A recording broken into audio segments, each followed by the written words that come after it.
कुछ world boxing continental heavyweight boxing champion Pakistan के तैमूर खान साहब की बात करते हैं, जो कि ये चैंपियनशिप अपने नाम उनके हो गई है और हीरो पाकिस्तानी से आज आपकी मुलाकात भी हम करवाएंगे। और तैमूर खान इस वक्त हमारे साथ मौजूद हैं। वेलकम टू दुनिया बोल है Taimur, thank you so very much for giving us your precious time. My question to you, पहला सवाल आपसे मेरा ये है कि आपकी जिंदगी का सफर किसने आपका साथ दिया, किसने आपका साथ नहीं दिया। हमेशा जानते हैं कि सारा स्पॉन्सर क्रिकेट को चला जाता है, किसी और स्पोर्ट को नहीं मिलता है। अपनी जर्नी के बारे में बताइए। बिस्मिल्लाहिर्रहमानिर्रहीम। मुझे जो बॉक्सिंग का जो मेरा कैरियर है, ये मुझे बड़े भाई जो है नूरुल बशर, वो मुझे बॉक्सिंग की तरफ लेके आए उन्होंने, क्योंकि मुझे पहले बचपन से रेसलिंग का बहुत ज़्यादा शौक था। तो फिर उन्होंने कहा कि मुझे आप बॉक्सिंग स्टार्ट करो, तो फिर मैंने बॉक्सिंग स्टार्ट की।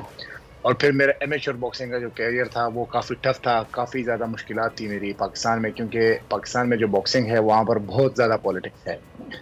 आप ऐसा कह सकते हैं कि क्रिकेट की जो पॉलिटिक्स है वो बॉक्सिंग की पॉलिटिक्स उससे कहीं ज़्यादा बड़ी है। उसके बाद जब मैंने एमेच्योर 15 साल एमेच्योर बॉक्सिंग खेली, उसके बाद फिर जो प्रोफेशनल बॉक्सिंग पाकिस्तान में आई, तो मैंने अपना जो है कैरियर प्रोफेशनल बॉक्सिंग में रखा। और मेरी जो पहली फाइट थी वो ईरान के साथ थी, आमिर खान प्रमोशन में। फिर वहाँ से मेरा प्रोफेशनल बॉक्सिंग का कैरियर का आगाज़ हुआ और तब से जो है मेरी फाइट्स हुई हैं। अभी तक मेरी 8 फाइट्स हैं और 8 की 8 फाइट अल्हम्दुलिल्लाह विन है। और स्पॉन्सर के हवाले से बात करूंगा कि मेरे जो पिछली जो फाइट थी उसमें मुझे कुछ कंपनीज ने स्पॉन्सर किया था, लेकिन इस बार जो मेरी ये फाइट थी इसमें मुझे किसी भी कंपनी की तरफ से कोई स्पॉन्सर या कुछ भी ऐसा कुछ नहीं मिला, क्योंकि जैसा कि ये दुख तो तकरीबन तमाम ही बॉक्सर्स का है। अच्छा तैमूर साहब, मुझे ये बताइएगा कि अभी जैसे कि आपने बोला कि ये फील्ड काफ़ी वास्ट है एज़ कम्पेयर टू क्रिकेट, तो इससे स्पॉन्सरशिप से हट के पाकिस्तान में कितना इस पर काम हो रहा है, आप कितने सेटिस्फाई हैं? टैलेंट हंटिंग से लेकर ट्रेनिंग तक प्रॉपरली काम हो रहा है? अगर इतनी बड़ी फील्ड है, टैलेंट की तो कमी नहीं है पाकिस्तान में। देखिए आपकी बात बिल्कुल ठीक है कि पाकिस्तान में टैलेंट की बिल्कुल कमी नहीं है, लेकिन वो टैलेंट वेस्ट हो जाता है जब फैसिलिटीज़ नहीं होती। वो टैलेंट मतलब जैसे कि आपके प्रोग्राम में मैंने बात सुना था कि काफ़ी टैलेंटेड लोग मुल्क छोड़ के जा रहे हैं। उसकी वजह यही है कि जब आप फॉर एग्जांपल एक अच्छा बेहतरीन खिलाड़ी है, वो पाकिस्तान में उसको पता है कि मेरा कुछ बन नहीं रहा, तो उसने फिर किसी और मुल्क शिफ्ट होना है, वहाँ पर किसी और प्रमोशन की तरफ से वो क्या कहते हैं खेलेगा, पैसा उधर जाएगा। अब मैं आपको इसमें एक इंटरेस्टिंग बात बताता हूँ कि देखिए अगर पाकिस्तान में इस चीज़ में लोग इन्वेस्ट करना शुरू कर दें तो बाहर से बॉक्सर आएंगे, पूरी दुनिया से बॉक्सर आएंगे, पाकिस्तान में इवेंट्स होंगे, पाकिस्तान में बिजनेस होगा, रोजगार के मौके होंगे, पैसा पाकिस्तान में आएगा। लेकिन यही जो बॉक्सर होंगे वो जब दूसरे ममालिक जाएंगे, मतलब अमेरिका, इंग्लैंड, इस कंट्रीज में जाएंगे, तो प्रमोशन जो ये प्रमोशन सारे प्रमोटर की गेम होती है सारी, जो बॉक्सरों को जो प्रमोट करते हैं, तो पैसा ऑटोमेटिकली वहाँ आ जाता है। लेकिन पाकिस्तान में जैसे कि अब पूरा हर चीज़ क्रिकेट पे लगाया हुआ है, तो मतलब हर बच्चे की ख्वाहिश है कि मैंने बड़ा होकर क्रिकेटर ही बनना है, क्योंकि उसको उसमें पैसा नजर आ रहा है, जबकि बाकी स्पोर्ट्स में ऐसा नहीं है। अगर यही चीज़, क्योंकि बॉक्सिंग एक इंटरनेशनल स्पोर्ट्स है, बॉक्सिंग में अगर पैसा लगाया जाए तो हर बच्चा भी यही है। मैंने कभी जिंदगी में तलहा नहीं देखा, आपका भी शिकवा, उसके बाद आप चाहे लंबी बात कीजिएगा, कभी मैंने किसी फेडरेशन के ऑफिशियल्स को या प्लेयर्स को मिलके प्रेस कॉन्फ्रेंस करके या एहतजाज करते या प्रोटेस्ट करके शोर मचाते नहीं देखा। वो फेडरेशन वालों को अपने पैसे लगे हुए हैं मुंह पे, वो कभी भी खिलाड़ी के लिए आवाज नहीं उठाएंगे। पाकिस्तान स्पोर्ट्स बोर्ड ने जो किरदार अदा किया है, मैं उससे बहुत सवाल उठाता हूँ, अल्लाह उनको हिदायत दे। तैमूर भाई ये बताइए कि आप कौन से शहर से ताल्लुक रखते हैं? आप पाकिस्तान में ज्यादा वक्त गुजारते हैं या बाहर रहते हैं? मेरा वैसे ताल्लुक जो है केपी मोहम्मद एजेंसी से है, मैं मशटून ट्राइब से हूँ, और लेकिन मेरी जो पैदाइश और मैं पढ़ा सारा इस्लामाबाद में हुआ हूँ। माशाल्लाह। मेरा सवाल आपसे ये है, हम इस वक्त बॉक्सिंग की प्रमोशन की बात कर रहे हैं, मुझे ये बताइए आपने इंटरनेशनल इवेंट्स पे किए हैं अटेंड, माशाल्लाह जीत कर भी आए हैं वहाँ पे फाइट्स।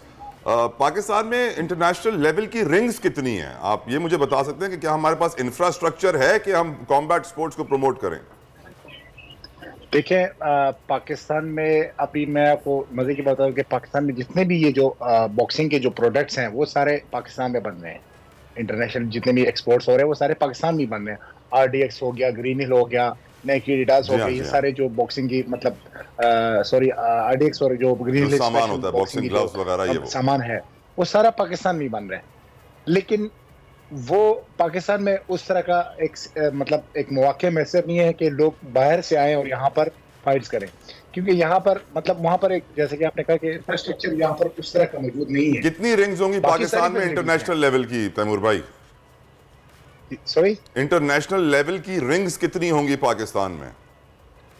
मेरा नहीं ख्याल के एक भी होगी, कुछ 1-2 रिंग से अलावा ज्यादा होंगी। 1-2 रिंग भी मैं अपना आइडिया से तो जो मुल्क रिंग्स नहीं बना सका अपने खिलाड़ियों के लिए, वो क्या खिलाड़ियों को सपोर्ट करेगा? पाकिस्तान स्पोर्ट्स बोर्ड और बाकी जितने भी लोग हैं जो स्पोर्ट्स को प्रमोट करने के लिए पैसे ले रहे हैं हुकूमत से, क्या ये मतलब उनके लिए बेइज्जती की बात नहीं है तैमूर भाई कि पाकिस्तान में रिंग्स ही अवेलेबल नहीं है फाइटर्स के लिए कि वो जाके फाइट कर सके? इतना बुरा हाल तो किसी मुल्क में नहीं होगा मेरे ख्याल से। अगर आप ईरान चले जाएं तो वहां पर क्या सूरत हाल है तैमूर भाई? ईरान में तो यकीन माने, मैं ईरान काफी बार गया हूँ। ईरान में वहां पर जो एक बॉक्सिंग और रेसलिंग और ये जितनी भी स्पोर्ट्स एक्टिविटीज हैं, इस पे उनका बहुत ज्यादा वो तवज्जो होती है। मतलब वो लोग हर चीज में वो कम्प्रोमाइज करते हैं, लेकिन अपने खिलाड़ियों पे वो कम्प्रोमाइज नहीं कर सकते। तो वहाँ के आप खिलाड़ी देख ले, वो ओलंपिक में बॉक्सर जो ओलंपिक में मेडल ले रहे हैं, रेसलिंग में वो लोग मेडल ले रहे हैं। अफसोस की बात है कि हमारा फोकस ही नहीं है। तो तैमूर साहब, इन सारे सर्कमस्टांसेस में आप अपने बारे में क्या सोचते हैं? फ्यूचर प्लान्स क्या आपके, क्या करना है अब? मेरा तो अभी यही प्लान है कि मैंने अपना बॉक्सिंग का कैरियर मैंने अपना जारी रखना है, और मैंने जब तक वर्ल्ड चैंपियन, मेरा टारगेट है कि मैंने वर्ल्ड चैंपियन बनना है इंशाल्लाह। तो उसके लिए मुझे जहाँ पर पाकिस्तान में जितनी भी जो प्राइवेट कंपनीज हैं या जो है विल रखती हैं, उनकी सपोर्ट मुझे चाहिए होगी। क्योंकि वर्ल्ड अगर मुझे यहाँ पर ये सब सपोर्ट नहीं मिलेगी तो फिर मैं ज़ाहिर बात है मैं किसी और प्रमोशन की तरफ से खेलूंगा। कोई मुझे जो मेरे ऊपर पैसा लगाएगा तो मैं उनकी तरफ से उनको रिप्रेजेंट करूंगा। तैमूर भाई, आखिरी सवाल आपसे पूछने लगा हूं, क्या आपको लगता नहीं कि आपने जो पेशा चुना है अपने लिए बड़ा मुश्किल है, गलत फैसला कर लिया है? आपको लगता है ऐसा?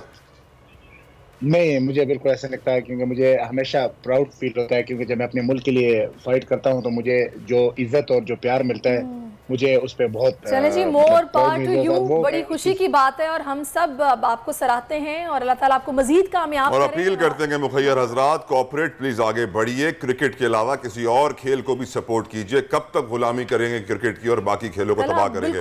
थैंक यू तैमूर खान साहब, thank you so very much. आप बिल्कुल तला बुड्ढे हो जाएंगे ये बात करते करते, मुझे ऐसा लगता है। लेकिन अब हम सच बोलते रहेंगे, चाहे सच बोलते बोलते हम मरी क्यों ना जाए, हमें परवाह नहीं है, लेकिन सच के साथ मरेंगे, झूठ के साथ मर के अपनी कब्र का सौदा नहीं करेंगे। हवाए नफ्स की है हुक्मरानी, लुटेरा कर रहा है पासबानी।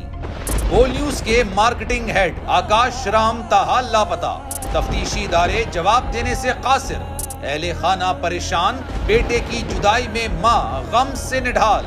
जो बच्चों हिंदू पर आए थे जो को पाकिस्तानी, मुझे मेहरबानी करे पंहिंजो आकाश वापस कयो। हुकूमत से बेकसूर और मुहिब्बे वतन बेटे की बाजियाबी के लिए फरियाद। आकाश राम के अगवा के खिलाफ अहले खाना की जानिब से सुप्रीम कोर्ट में दरख्वास्त दायर। सुप्रीम कोर्ट के चीफ जस्टिस उमर अता बंदियाल से आकाश राम के अहले खाना की जल्द समाअत की इस्तदा। मुश्किल की इस घड़ी में आलमी मीडिया ने भी उठाई आवाज। CNN, आज तक, इंडिया टुडे, टाइम्स नाउ समेत आलमी मीडिया ने आकाश राम के अगवा के खिलाफ दिया बोल का साथ। उफ, क्या जुल्म है, बोल इंसाफ का मुंतजिर। सब्सक्राइब करें और बेल दबाएं ताकि कोई खबर रह न जाए।